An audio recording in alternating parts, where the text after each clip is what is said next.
Joining us to discuss more on the impact of this war, particularly in Africa, is a foreign policy analyst, Bolu Michael-Biyi.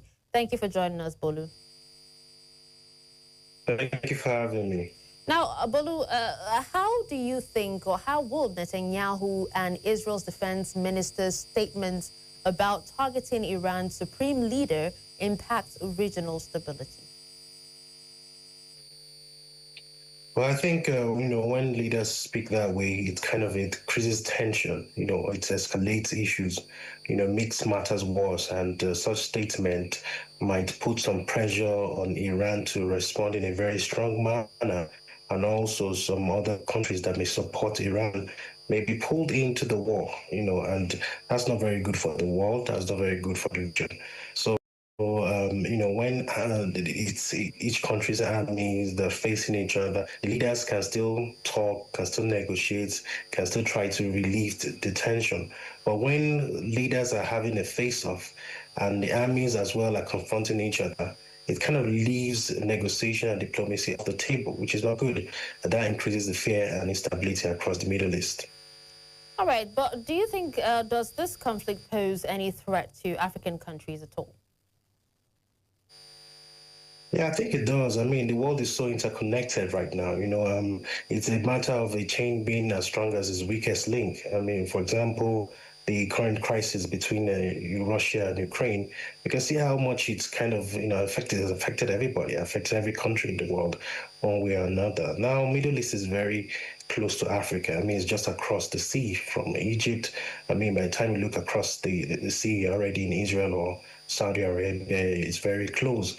So they play a very key role, when it comes to Africa's trade and things like that. So we might see oil prices, increasing because the Middle East is a hub for oil, and many African countries, they import their oil products from the Middle East. Also, it's a major trade route, especially the Suez Canal. We might see the trade routes being disrupted if there's instability within the region. Also, we can see an expansion, the possibility that we have an expansion of insurgency groups.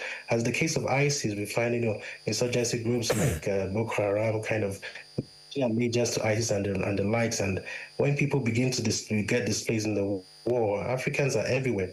We find African diasporas fleeing the Middle East or sending planes to bring their citizens back. And countries who have ties, diplomatic ties, bilateral ties with these countries might be forced to pick a side as well. Okay.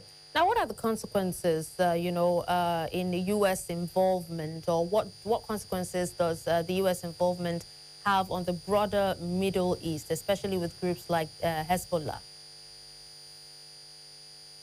Well, if the USA gets involved, there's a chance that conflict might expand. We have Hezbollah in Lebanon that is heavily supported by Iran. They might want to wade in, and even though the countries within the same region, they have their differences, they might put their differences aside to face a common enemy, which is the USA and Israel. I'm talking about countries like Iraq, like Syria, like Yemen, and other countries might be considering if they should get involved as well, like Saudi Arabia, like the UAE, or even Turkey. So if the USA gets involved, it makes things more complicated. And Iran has also said that if the USA gets involved, that they're going to start bombing and shelling their US bases, their bases in the Middle East. So it puts the bases at risk as well. You see, the United States is the major, mediator, the real mediator in this crisis. They kind of hold the card for either peace or for continuous war. And if they get involved in the war, it kind of leaves diplomacy and makes negotiation almost impossible. Okay. Well, thank you so much for your time and for speaking on this, Bolu Michael-Biyi. Thank you for having me. It's a pleasure.